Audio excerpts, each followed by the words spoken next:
que o Setembro Amarelo, ele sempre faz ele reporta, né, a essa questão da discussão sobre a depressão e do suicídio, mas eu sempre pauto que essa é uma discussão que precisa ser feita 12 meses, 365 dias, porque a gente está falando da vida.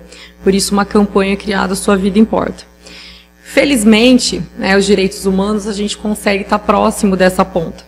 E nessa ponta, como eu te disse, esses grupos, por exemplo, que fazem parte aqui do nosso projeto em Cuiabá, mas não enquanto esse grupo, eu digo assim, em relação ao que esse grupo compõe, ou seja, a população LGBT, a população mais periférica, aos PCDs, a população idosa, nós percebemos que a pandemia também teve um impacto muito maior sobre esses grupos sociais.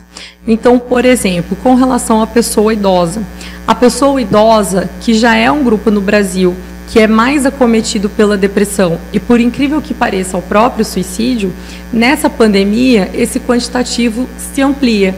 Mas por que, Cristiane, isso acontece?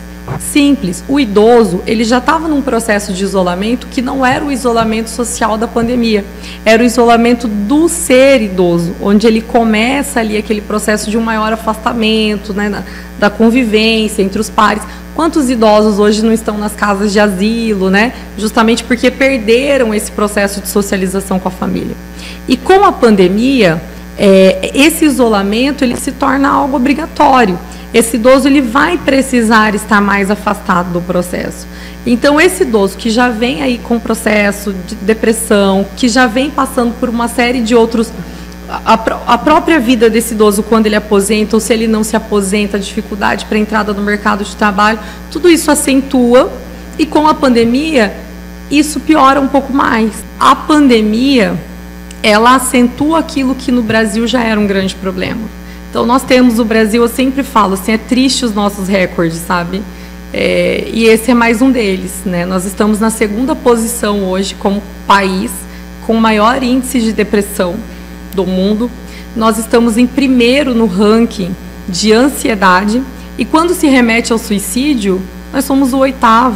Ou seja, o Brasil chega a estar à frente de países do Oriente Médio, que nós sabemos que tem todo um processo de coerção, né, que leva mais com que as pessoas cometam aí, né, suicídio, mas o Brasil consegue ultrapassar isso. E quando a gente coteja isso aqui na América Latina, isso piora mais, porque aí a gente é primeiro em todos os pontos. Primeiro no suicídio, primeiro na ansiedade, primeiro na depressão. Então a gente precisa discutir essa pauta. O mês de setembro foi relevante para a gente buscar esse tocante. Mas não só para falar o que é depressão, o que é suicídio, o que é ansiedade. É para a gente começar a quebrar tabus também, quebrar paradigmas. Até a gente construiu uma cartilha, e eu acho muito interessante porque a gente vai reverberar ela durante todo esse ano, que são 10 frases que você não deve dizer para alguém que possa estar em depressão ou que pensa em cometer suicídio. Por quê? A gente está falando de algo muito sensível, né? E as pessoas acham que a depressão, ela é uma tristeza qualquer, é um sentimento qualquer que um botão resolve. Então, alguém te fala, pensa positivo, mas você tem que olhar para frente, você tem que pensar positivo. Infelizmente, esse botão positivo ou negativo, a pessoa ainda não tem. Eu não tenho esse controle ainda, sabe? Então, por não ter esse controle, a gente se vê diante de um quadro em que a gente precisa tocar mais nesse assunto, a gente precisa quebrar o tabu.